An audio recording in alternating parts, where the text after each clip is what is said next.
Hello, everyone, and welcome to the President's briefing for the summer and fall terms. 511 people registered to join us today, and we appreciate your time. We wanted to give you a sense of what we will be doing here in this hour as we begin. As a reminder of the format, all participants are muted. We will not use the raise the hand feature. Rather, you can ask questions using the option you have to do so. Please only use the Q&A feature to ask questions if you didn't have an opportunity to share your questions ahead of time. With that said, I'd like to introduce Lehman College President Daniel Lemons, who will begin with a brief presentation, followed by Provost Peter Nwosu. Provost Nwosu will provide information about preparation for the summer and fall terms that is underway, and we will follow with the Q&A session that I'll moderate for both the President and the Provost. I'd like to turn it over now to President Lemons to begin this afternoon. Thank you, Joshanda, and welcome to everyone. You have a window you can look out of. It's a nice sunny day. That's always welcome. Thank you all for coming. We have a lot of participants. We're expecting probably more to come as we get into the session, but it's great to have you here for a chance to have questions asked and information out there for all of you. That's been one of our goals all along through the period of the COVID-19 pandemic, and as we're now also going into a period where we're focusing a lot on our budget and transitions. One of the things that we want to do all the time is to keep the campus community as informed as possible and to hear from the campus community and all the different parts of the campus community. Very happy to have Provost Nwosu with us this afternoon, and we're going to spend most of the afternoon dealing with areas in academic affairs that have to do with academics. So the questions, many of them are going to have to do with that, questions that have already come in. So very happy to have him with us. I'm going to start with a really very short presentation. Last week, I spent a lot of time giving background on the budget, and Vice President Rotolo did as well. So I want to just give you a few updates, and then we will go right to the Provost. So what I have to tell you about developments in our budget, the larger budget picture since last Thursday, is that from the standpoint of State of New York or the standpoint of the university, we don't have any new developments. The state has not yet released any budget changes, and although we are expecting them to come, the state at this point has not given us anything different from what we had in our original approved budget. So we're still waiting for that. Nonetheless, the university has to present to the Board of Trustees for approval a budget for their June board meeting, and that's going to happen regardless of whether we have had some kind of modification from the budget director of the state. So we are well underway university-wide and at Lehman College as we continue to plan. We are, in the absence of any more information other than what we were told at the end of April, that there were large revenue shortfalls expected, we are planning for budget reductions. We think that we have some idea of what they might be, but of course we're really speculating. But we are going ahead and we are planning because that's really what we must do. We have to present a budget in early June, so we really have to plan now, and we're doing that. We're very actively involved, and what I wanted to reiterate from what I said last week is that we are, at the beginning, we have set out a process, and that process is guided by values. And the overall process that we want to follow, in addition to having a timeline and many, many details to dig into, but the process itself has three aspects. One is we're trying to be as strategic as we can be as we look at our budget and as we anticipate reductions in our revenue from the state. We're not going to do across the board cuts. to any degree or any reductions in the budget that are across the board unless we are actually required to do that. Otherwise, we will be as strategic as we can be so that we have the college continuing in a strong position and not one where we treat all areas the same. So that's the first one. Second one is engagement, and this is part of that. These sessions that we're going to have going on now once a week is part of that engagement with the Faculty Promotions and Budget Committee, engagement with the Senate Long Range Planning and Budget Committee. These are other means of engagement with the broader community and stakeholders around the community. And the third one is using both short and long-term planning. We're going to use the short term because we have to balance our budget and we have to present a budget that looks like it is going to stay in balance as we move into the next fiscal year. But that's where the long-range planning comes in. We have to plan not only for fiscal year 21, that's the one that will start on July 1. We have to plan for the fiscal year that's going to start July 1 of 2021, because that fiscal year is going to have challenges we already know about. There are lots of unknowns, but we do know some major challenges in that year. And so we have to include that in our planning. So that's the long-range planning part of it. And the other aspect and the other important word here is sustainability. We have to do planning in a way that we are continuing to move the college on a sustainable path so that both from a financial point of view, from a programmatic point of view, we have set in motion things which will be sustained and will make us stronger as we move ahead. So that's process. The values, the very first one is the safety and well-being of our students, faculty, staff, and all of the stakeholders in our community. That's really number one. And we have to start out really every decision we make bearing in mind that that is key. Second one is the integrity and quality of our programs and all of the activities that, whether they're involved with faculty or staff and scholarship and research, quality of our courses, that is a high value that we need to maintain as we move ahead. Third one is that students are primary. Student well-being, continuing to be an engine of social mobility and an outstanding one on the national scene. And also, as a part of that, to continue to make progress on graduating our students of career readiness and continually improving the results that we get for our students as they launch their careers coming out of Lehman College. And the fourth one is our role as a catalytic anchor institution in the Bronx. That is more important than ever. And what we want to do is we want to continue to work with our partners in the Bronx, whether they're business partners or they're organizations, other not-for-profit organizations in the Bronx, schools. Our role in the Bronx now and in the rebuilding of the Bronx as we move out of this pandemic is going to be critically important. And that's the fourth value that we want to keep in mind as we move ahead. So that's what I really want to say about the budget next week. It's possible that we'll have more information to present, but I want to now turn it over to Provost Nwosu. Thank you so much, President Lemons, and good afternoon, everyone. I do want to re-echo the President's remarks in terms of our commitment to information sharing and engagement.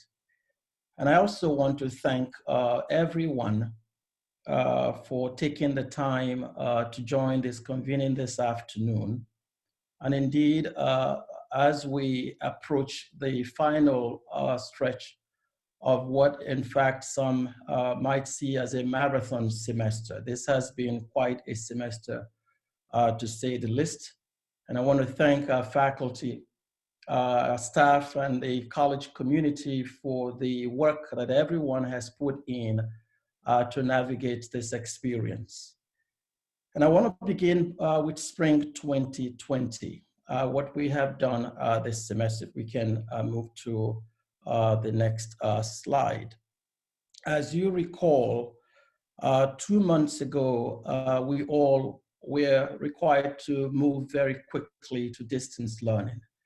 And indeed, that approach that happened was one that no one anticipated. And suddenly we experienced lots of disruptions, lots of challenges created by this deadly pandemic. Many of us have had instances where we have lost members of our community. We've shared that information with all of us, and we mourn their passing. We've also had instances where members of our community were affected by this experience, and that continues. And we certainly feel the challenge across the entire campus. I do want to say that even in the course of our transition, and very, very quickly, as you recall, we only had 5 days that we were asked to move to distance learning. We focused on 2 things, 2 priorities. One was academic continuity. The second was actually support services. And yes, things were going on in the classroom. We had to plan to move distance learning in that to distance learning. But we also had to move support services that helped to advance our mission.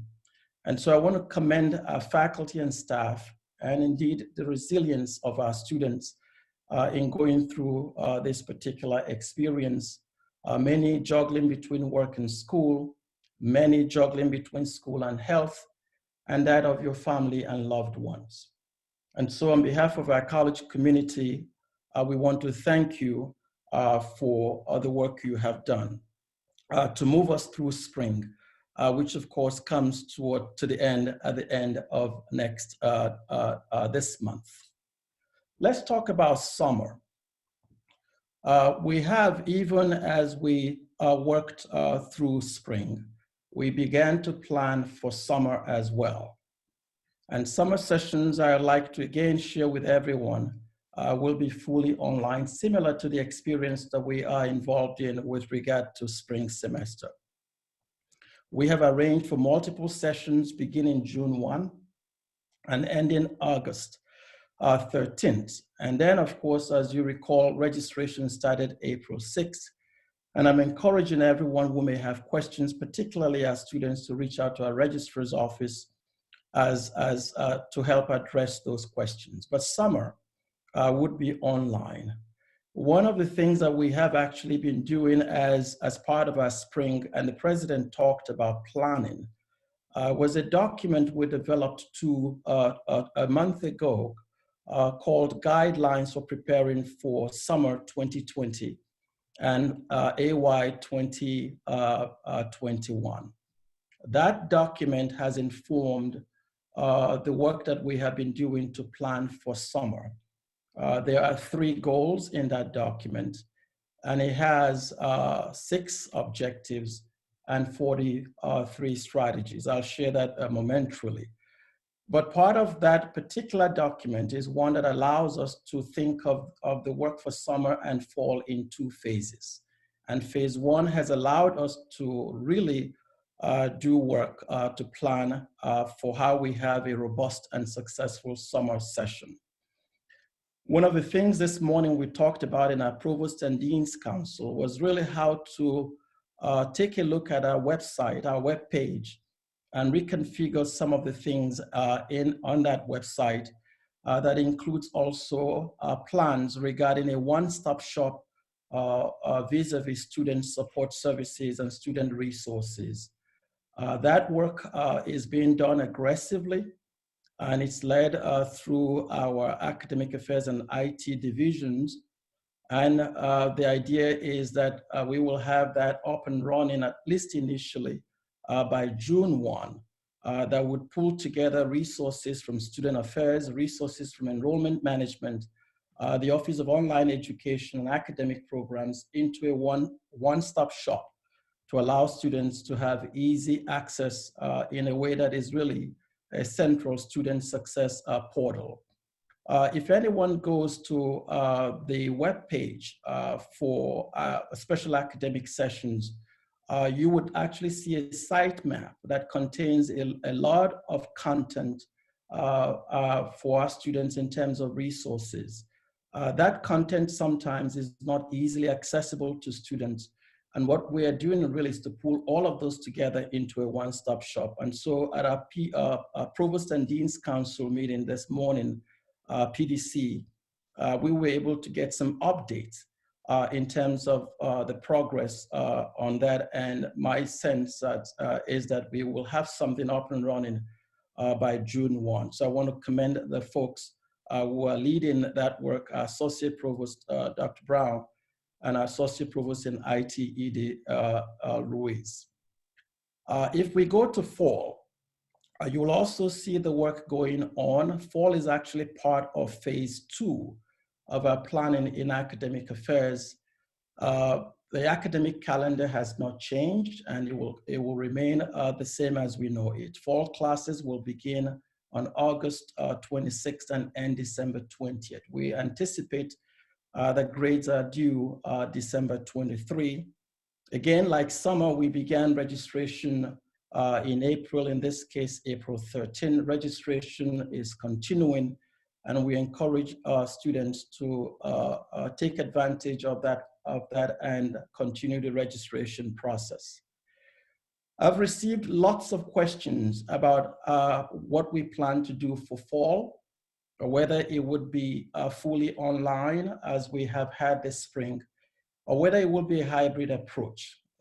My response has always been that we are taking CUNY's public position, and then our planning is informed by that public position. And what CUNY has indicated to us is that we prepare for fully online for fall, or we prepare for a hybrid approach that is largely online with minimal in-person instruction. It is likely, again, this depends on the health situation, that we will be looking at a 90 for largely online and a 10% for in-person if the conditions allow for that to occur. Some good news we've received over the last few days is approval from the US Department of Education, NICED and Middle States, that we have the permission to extend the approval they granted us this semester for distance learning to continue through December 31st.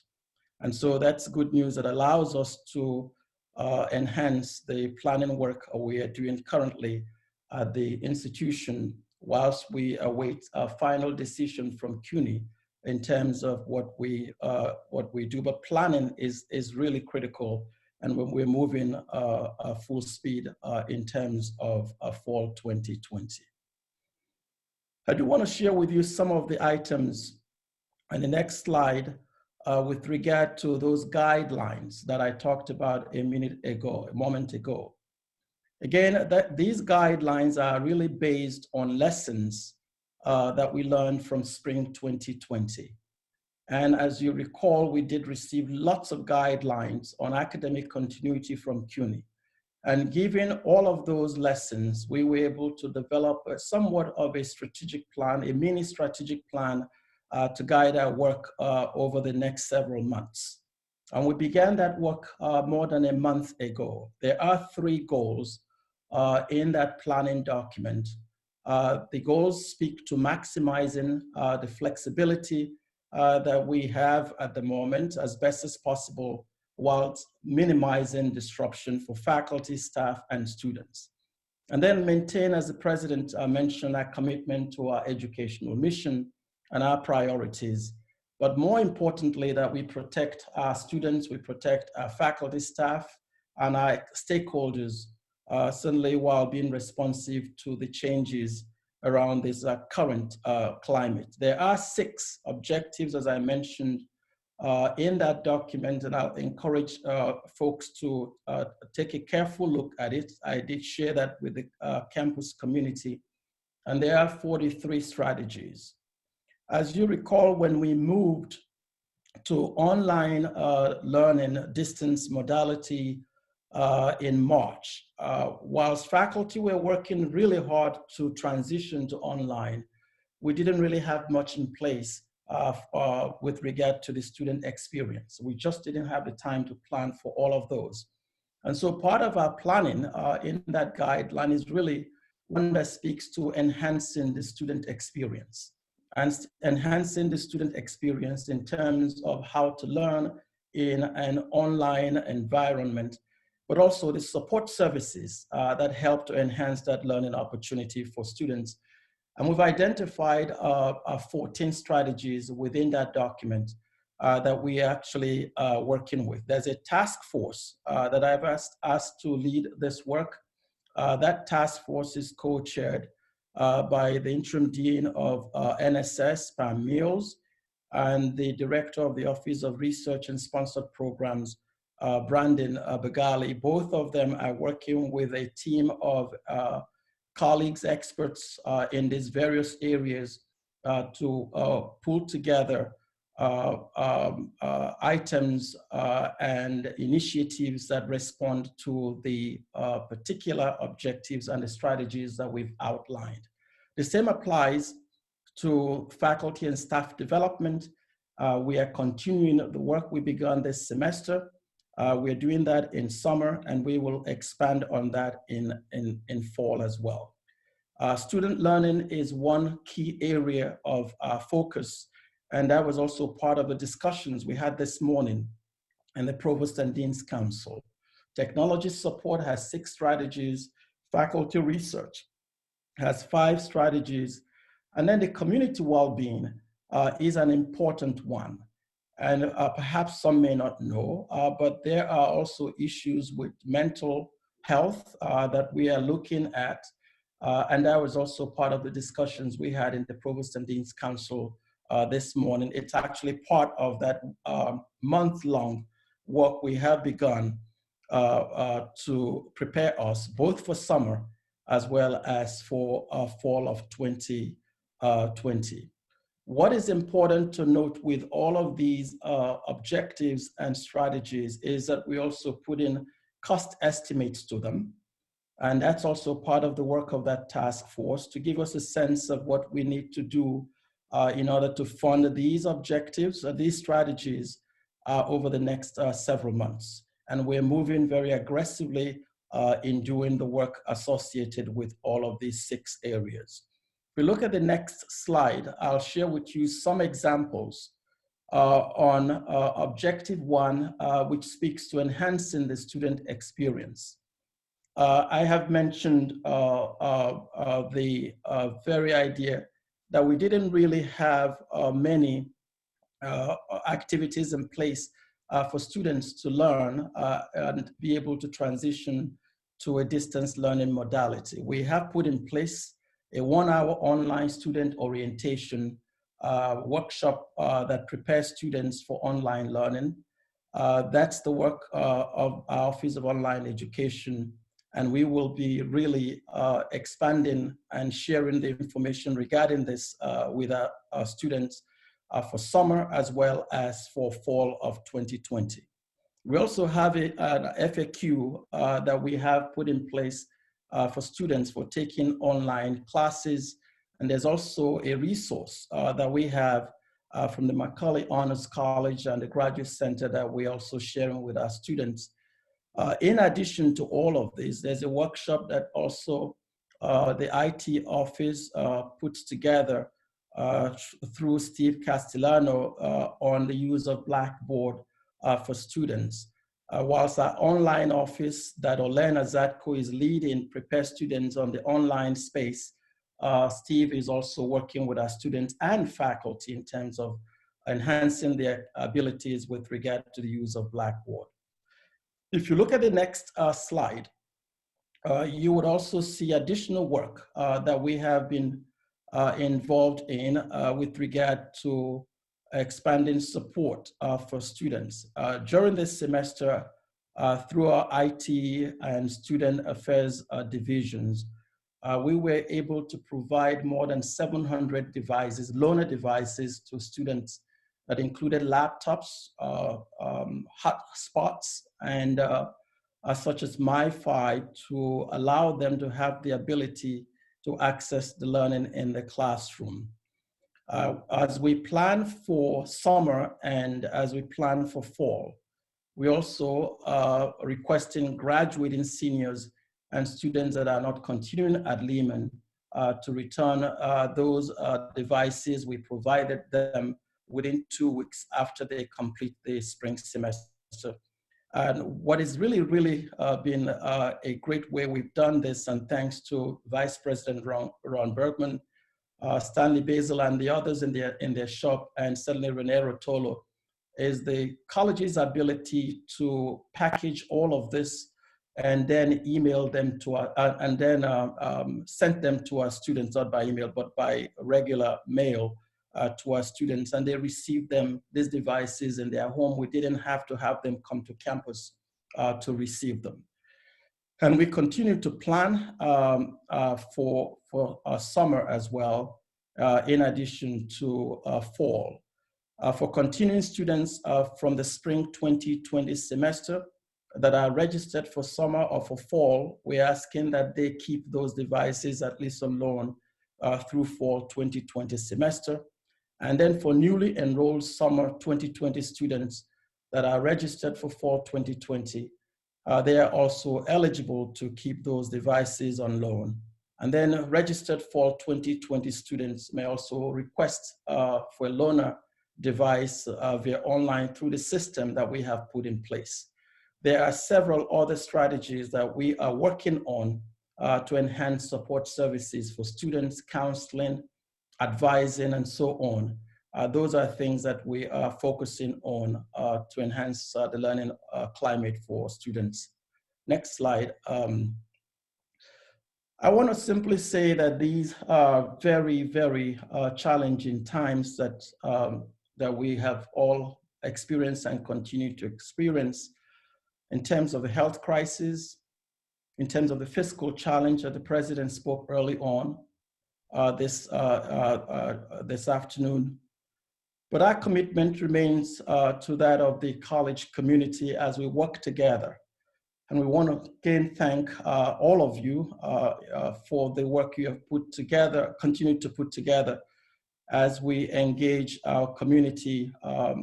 I want to thank our students for their resilience. I've had an opportunity to pick up the phone and reach out to them to ask how they are doing. What is important is that we're all trustees of the college. And the work we have been engaged in together is actually what will sustain all of us through this period. And my sense is that we will emerge from this challenge stronger as an institution. So I want to join the president in thanking you for being part of this afternoon, and I'll stop here for questions. Thank you, everyone. Thank you, Provost Nwosu. I'm sure you've seen the California State University announcement that fall 2020 would be 100% online in order to help faculty and staff prepare in advance for the semester. Could you give faculty more specific guidance about what you consider hybrid? And should we be planning for more asynchronous options like pre-recorded lectures in the fall? Thank you, Joshanda. As what is important for us to know, there are still many factors to consider regarding instructional modes and student support services, as you've heard from my discussion this afternoon. And so work continues in that regard. Again, I want to re-echo the president's and my comment, of course, that the safety of our campus communities is critical in whatever position we take or whatever decisions we make. We will also be guided, as I mentioned before, by CUNY's public position with regard to the learning modality that is we have actually been using now and preparing for. And my sense is that we are inching towards a final decision in that regard from CUNY. What I will say is what I've said to everyone is that we continue to plan for a largely online with minimal in-person instruction, if that becomes the case, or that we continue to plan as we are also planning for a fully online. And if anything changes, certainly we will inform the campus community. All of the work we've been doing, even with the task force that I mentioned just a moment ago is really to prepare us for fully online. In the event that we are asked, I think if the governor comes in tomorrow and says, I want everyone to return to campus, 75% to return to campus, then we will have to rethink our approach. But right now, the approach is really to stay on course and plan for fully online. And in the event that we would be 90% and 10% in person, 90%, that's kind of a hybrid approach. We also will notify the campus in that regard. Should we plan for asynchronous option? Of course, the Office of Online Education has done a tremendous job, as I mentioned, regarding distance learning. And what I will recommend, what they have also recommended to faculties to supplement their synchronous teaching with asynchronous mode as well. There's always the temptation to try to replicate face-to-face instruction, even in an online space. It's always important for us to utilize both and integrating possibilities that Blackboard creates for us as we put together the syllabus for the course. So both approaches will be very vital in this climate.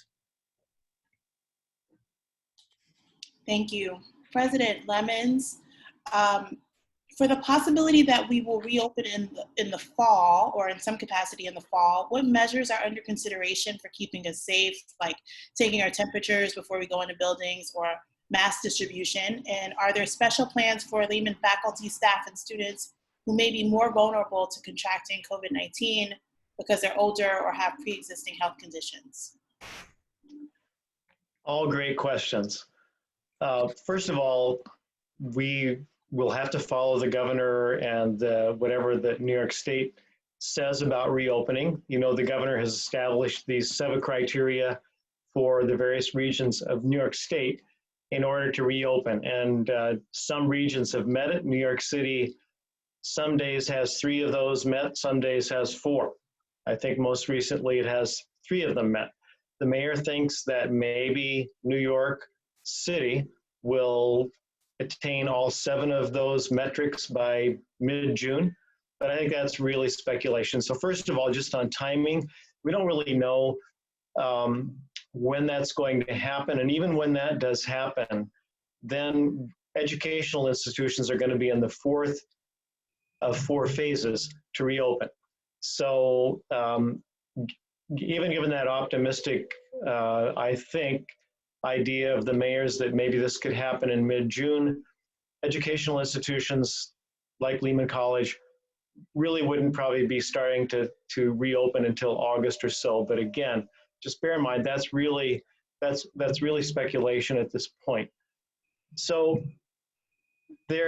we know at some point, though, we are going to get there. We are going to get to the point where we'll be able to start reopening our campus. And so we've begun planning for that. Vice President Rotolo has set up a task force that is beginning to plan for how this will happen. CUNY also has set up 2 task forces, actually. One that is focused on the sort of academic continuity, and Provost Nwosu is on that task force. The other one is called the CUNY COVID-19 Response Task Force, and that is really focused on operations and questions like this. So how would we do this? How would we protect people? How would we keep people safe? I and the president of Brooklyn College and the dean of the School of Public Health are on that group of 20 in that task force. So we're working on recommendations for the chancellor that would be CUNY-wide. I mean, we're paying attention to what the New York State is issuing in terms of their kind of minimum guidelines. But there, you can really consider that the safety actions that we take, the measures that we take to keep everybody safe and to not have viral transmission on campus kind of fall into 2 categories. The first one is, how do we not have infected individuals on campus? Because that would be the goal, right? The goal would be to just not have anybody come to campus if they're infected. But how will we know that? Of course, immediately we think about testing. And so testing is something that we are working on. I'm actually working on that. And with the CUNY task force. And the Dean of Public Health and I are both working on that particular aspect. And we know that in the best world, everybody would be tested and nobody would come on to campus if they hadn't had a recent test and it was negative and we really trusted the result of the test. We don't know exactly what our protocol is going to be, but that's going to be part of it. There are other things that can also help to keep infected individuals from coming on campus. We can ask for screening, health screenings on a daily basis. And you've noticed, seems like every news report about this, you see temperatures being taken at the entrances to airports and to other places. And that temperature taking is really a last ditch effort because that doesn't pick up asymptomatic people and it doesn't pick up pre-symptomatic people. People can be symptomatic and be shedding virus probably up to a week or more before they would even have any symptoms. So that's a very imperfect way to do that screening. But those are all part of that array of things that can be done to try to not have infected individuals on campus. Now, that won't be perfect, however we do it. So if infected individuals come onto campus anyway and aren't detected, then we have all these other measures. We try to achieve some level of distancing, really keep density low enough that transmission would be very unlikely. Of course, there's hygiene, there's cleaning of all surfaces on a very regular basis and thorough cleaning, and of course, wearing masks. And so these are all going to be part of the recommendations that will come out of the CUNY, from the chancellor to the campuses, to be implemented in the best way for that campus. And we'll be doing all of that. The timing, again, as I said, we don't know, but when we do begin to reopen, we're going to do it in a way that uses that whole array of safeguards. Because what we don't want to have happen is to have viral transmission taking place on campus. We want campus to be a safe place.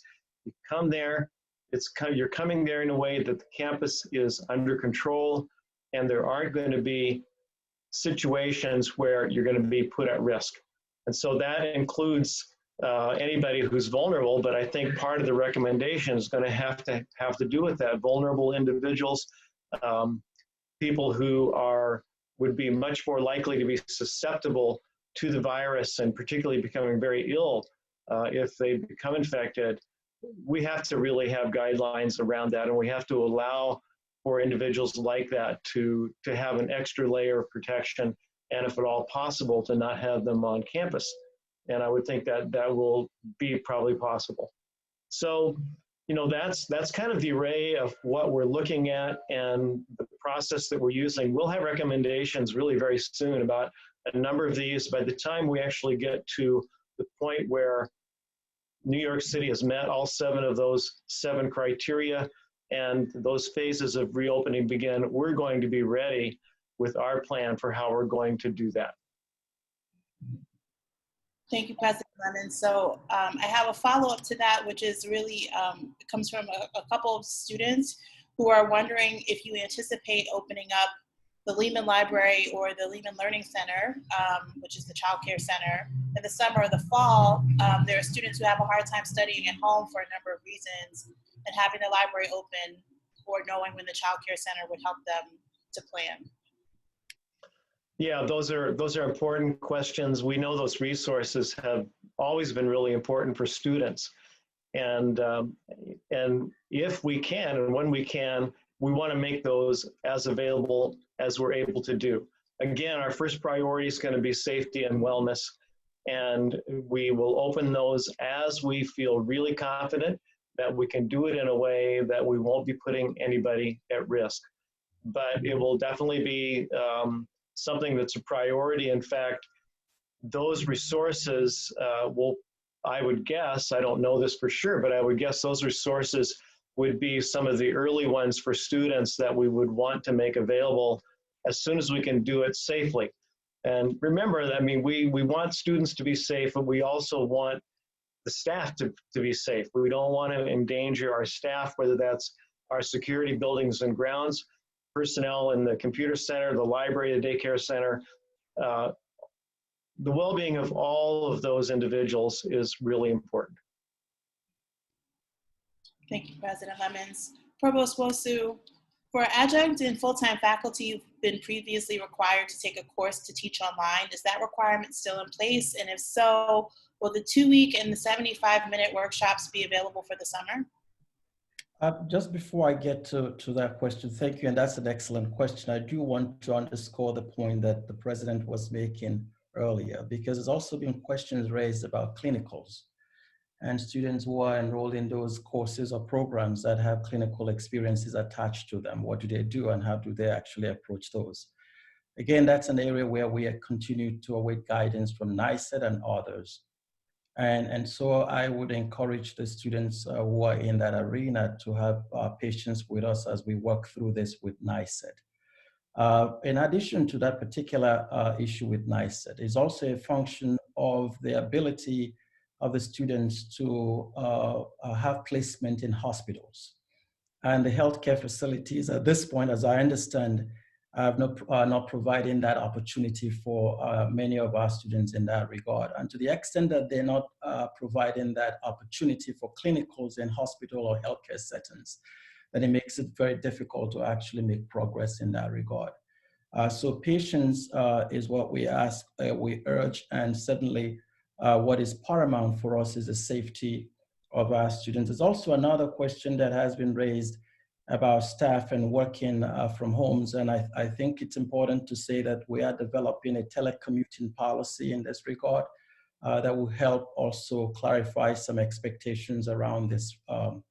With regard to the question raised about adjunct and full-time faculty and taking summer professional taking or enrolling in professional development opportunities, yes, that opportunity will be available in summer, and it also will be available for fall moving forward. We're actually working to expand those. I would encourage folks to feel free to reach out to our Office of Online Education as you're thinking of enrolling in any of those classes. We also provide regular information when workshops are scheduled. As everyone recalls, this semester, I did approve 9 faculty technology mentors that we assigned to each of our academic schools to help support faculty as resource persons. I've asked that that continue over summer, and then our plan is also to extend that through fall.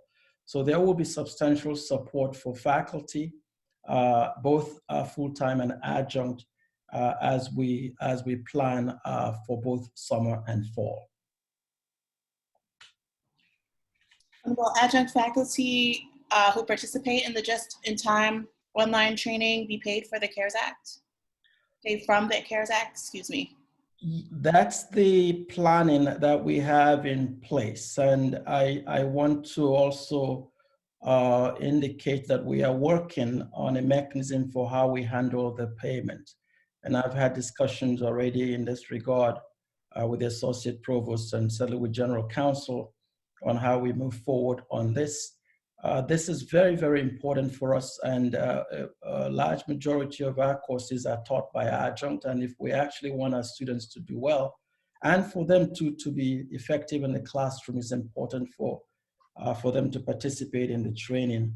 And so we're doing all we can to ensure that that happens, and certainly this is one of the areas we anticipate that we will support through the CARES Act funding that the college will be receiving.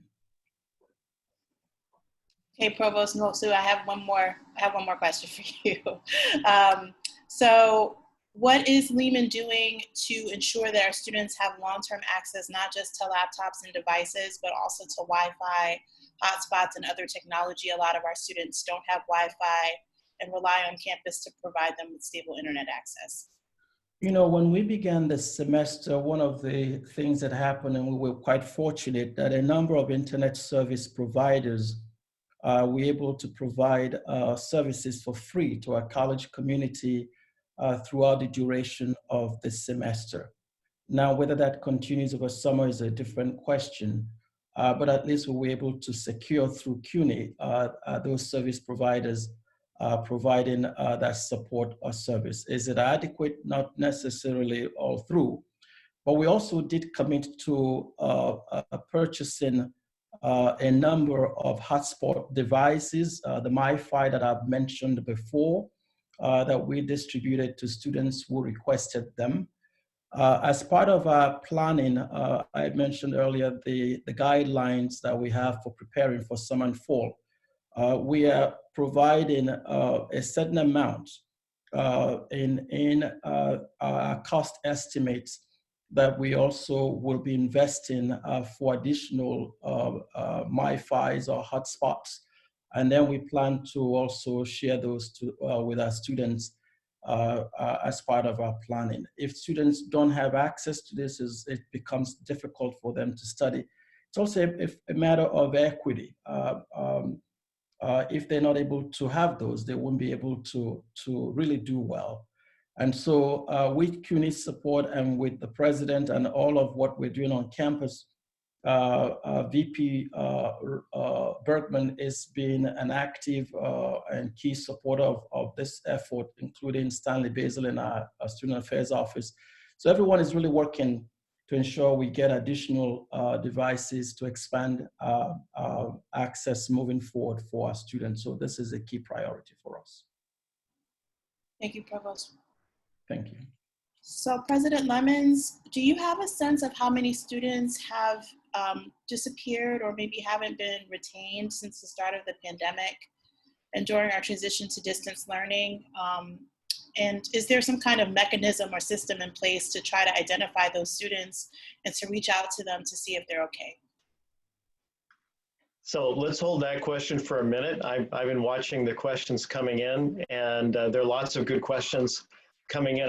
Unfortunately, we can't respond to all of them, but I want to just quickly respond to a few that have come in. One of them is, can we have an estimated date by which we'll know whether the fall semester will be online? And boy, what a pressing question that is. I know everybody would love to have that one known for sure so that we could plan most effectively.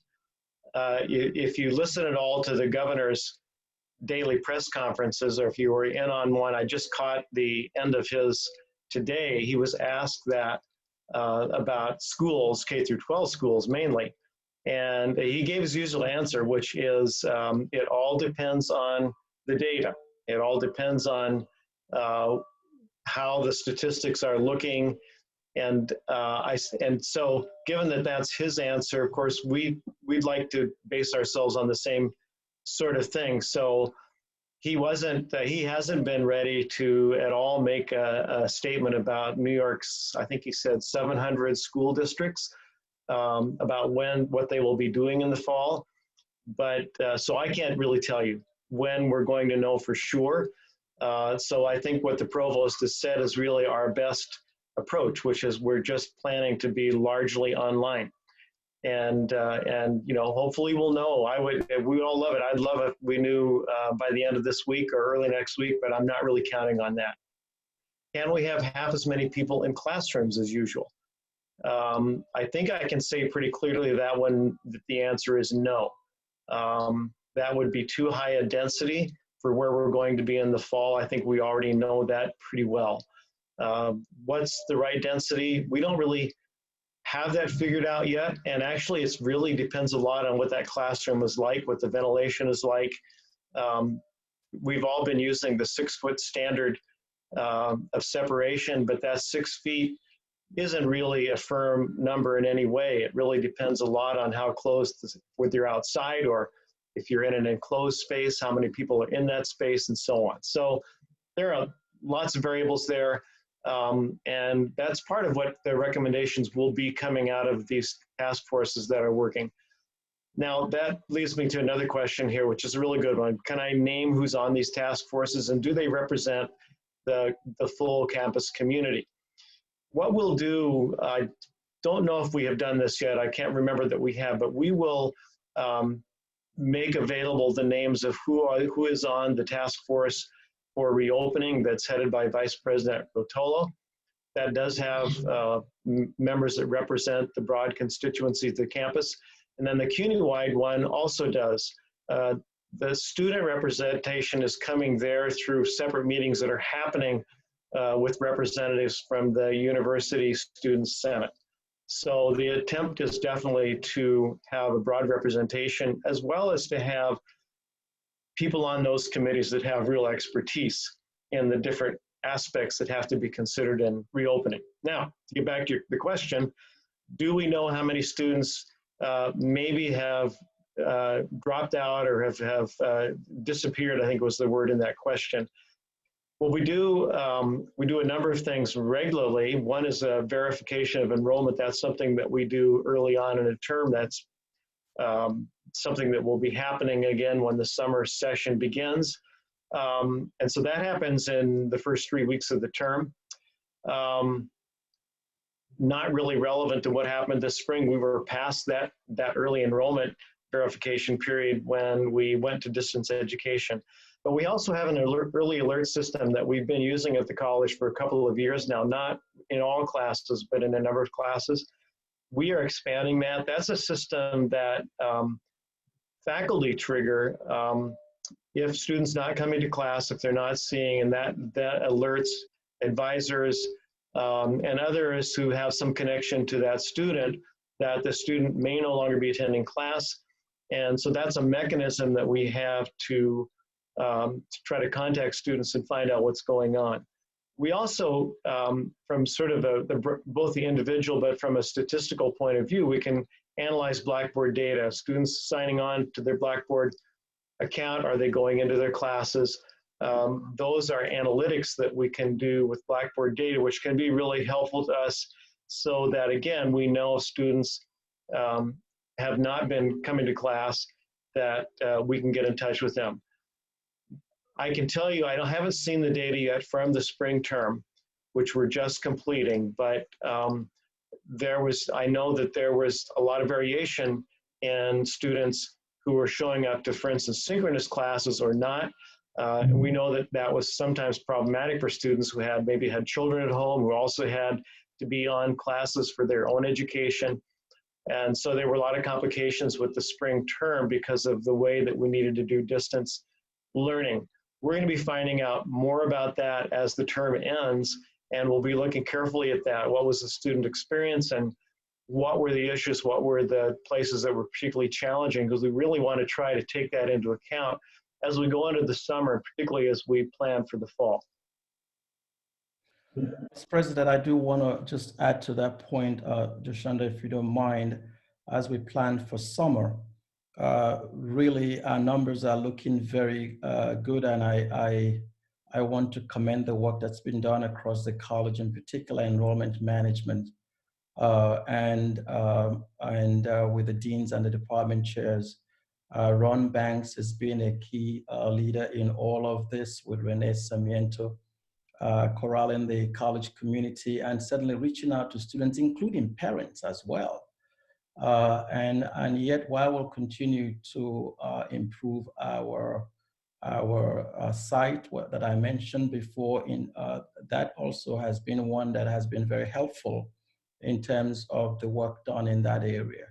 And so our numbers are looking very good there. Graduate enrollment numbers also looking very good there. And those graduate enrollment numbers also looking equally good for fall. And I want to thank the faculty for really taking the time to process those applications as they come, working with our enrollment office in that regard. This really requires all of us working closely together to advance our mission and ensure that we have a much more sustainable path. And that's the strategy we are taking at the college. Thank you. We have about 5 minutes left. President Lemons, are there other questions that you've seen that you want to address? Yeah, I mean, there are just so many great questions here, and hopefully we'll get to some of them in another week. A lot of these questions are still going to be relevant a week or two from now. Really interesting one here. Some students have reported that they're doing better in classes that have at least some online synchronous component. Can we encourage faculty to do that? And I think that's kind of in that category of what I've mentioned. What are we learning from students about their experience and what has really worked for them and what hasn't? And, you know, the synchronous aspect, as I mentioned, has been sometimes challenging for some students because they have scheduling issues with what's going on in their household that they happen to be living in, and it can be hard sometimes to stick with a synchronous schedule. On the other hand, I think what we've all experienced is that when we have these synchronous sessions, whether it's in a lot of times it's been on Zoom or within Blackboard, we get a kind of connection with each other that really isn't maybe as great as if we were all sitting in the same room together, but it's way better than not getting any of that kind of exposure or ability to connect with each other. So I think that's a really interesting point, and we should be watching that and paying attention to that, because I think that, I know for me, that's been something I have kind of observed and learned as we've been going through the last couple of months, that the synchronous connection can have a really important aspect for all of us.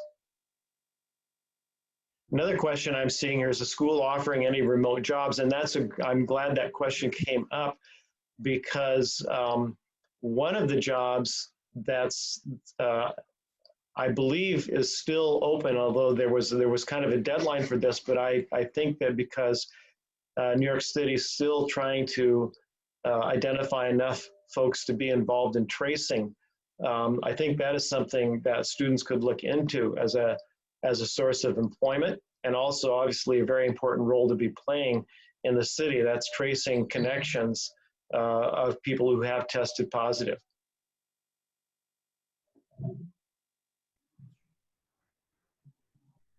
Great. Well, it's 4:27. So do you have any closing remarks before we let people go? Well, maybe I'll ask the provost if he'd like to make a few closing remarks, and then I can wrap up.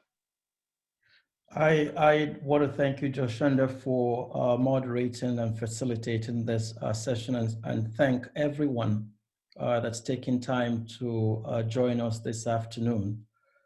This has been a challenge that we've all had to face without any warning or announcement that this was coming. But we rose to the occasion as an institution and worked very, very quickly to meet the challenge. And does it mean that's over? No, it doesn't. And even in the course of the work that we have done, we have also seen a surfacing of areas that we think we can also work on. And so as we see this challenge is also an opportunity for us to work on areas that we can also continue to strengthen at the college in a way that advances our mission and our priorities. And I know that work is what we're all set to continue to do. And I want to thank you. As we end the semester, this weekend is a Memorial Day weekend. And just to take the minute to remember all of those that have left us, not just at our institution, but in our community, in the Bronx, in our city, in the state, and throughout the nation and the globe as well. Those are all human lives. And in those who have also been infected, those are all our colleagues. And certainly lots of folks have also lost their job. I certainly understand the question that was asked a moment ago about student jobs. My hope and prayer is that we at some point will get through this and we will reconvene again together as a community and use the Memorial Day weekend to rest and be safe and be well. Thank you, everyone. Thank you, Provost. And I'll just add my thanks to everyone for coming to the session today. We had most of the time over 300 participants. And I think that's a really great turnout and indicates the level of engagement that we have at the college. So thank you all for coming. I also want to thank everyone for the flexibility that you have shown through this spring term, because this has been a huge challenge for everybody to get through this term as successfully as we can. And I've seen a lot of flexibility, a lot of creativity, a lot of patience, huge amounts of patience that have been required to get through the difficulties that were just really unavoidable once we really landed in the middle of this pandemic. So I want to thank everyone for their goodwill and for the perseverance that you've shown. And I also want to extend the sympathy to those of you who have lost someone. I think we all know someone at least who has not made it after a COVID-19 infection, and probably several individuals like that, and maybe family and close friends. And so I want to just extend sympathy to all of you who have had that experience, and to all of us as a community, because I think as a community, we've all been hurting a lot. And I know that's not over. We're not through that. That's going to continue. So we need to stick together. We need to support each other. And I want to thank you for doing that. And again, I want to say, I'll just reiterate too, I hope that you have a good weekend. It's a 3-day weekend, and that there's a little bit of respite in there, a little bit of chance to sort of think about something other than these intense issues that we've been facing. So with that, I think we'll end the session. Again, thank you all for coming.